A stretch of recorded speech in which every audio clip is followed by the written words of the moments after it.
Britain is making huge preparations for the Queen's Diamond Jubilee weekend, which will take place in the first week of June.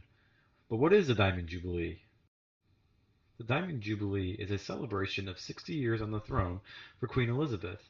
This is a major milestone for her, as only one other monarch has achieved this, Queen Victoria.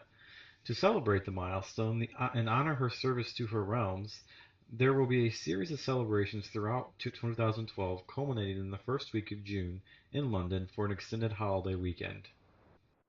The first noticeable difference in London during the Diamond Jubilee weekend will be the flags returning to Regent Street. They were famously put up last year during the royal wedding period, and they were very popular with tourists and locals alike.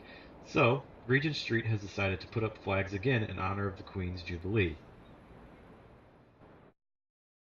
The first big event of the Diamond Jubilee weekend will be Investec Derby Day.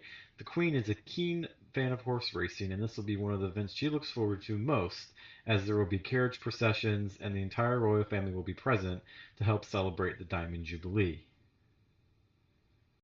In addition to all the lovely hats that will be on display, there will also be a horse race. On Sunday, June 3rd, will be the big Jubilee Lunch. All across Britain, communities will be encouraged to put up bunting and set out tables and have street parties dedicated to the Queen, where people will eat, have cake, and celebrate being British.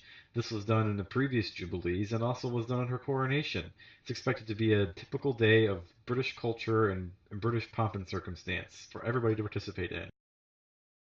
Also on Sunday, June 3rd, will be the showcase event of the entire Jubilee weekend, which will be the River Thames Diamond Jubilee Pageant.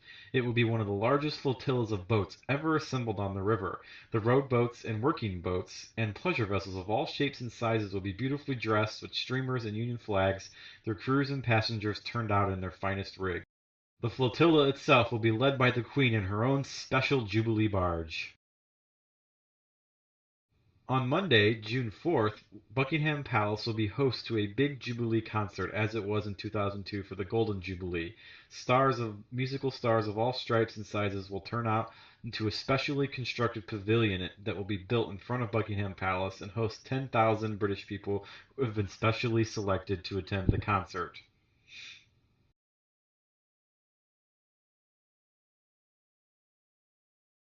At the end of the concert, the Queen will light a special beacon that will be the start of lighting thousands of beacons all across the world to honor the Queen's Jubilee. This was similarly done in 2002 and will also be similar to the recent lighting of Hadrian's Wall, where beacons were lit all across Britain. It's sure to be a great show.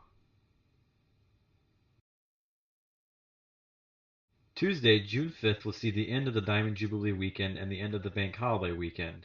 It will culminate in a special service at St. Paul's Cathedral, which will be in attendance by the Queen and the royal family as they have a special ceremony of remembrance of her reign.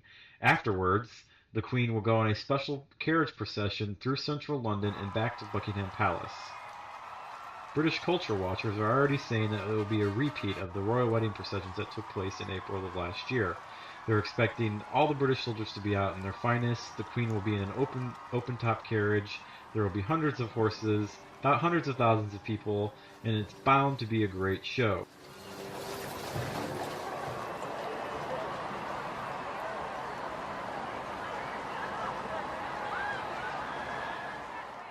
The carriage procession will end at Buckingham Palace as it has for previous Jubilees, where the royal family will come out in the balcony and do their typical wave to the crowds below. And after they've done their balcony appearance, there will be a flyover by the RAF of a series of jets that have yet to be determined.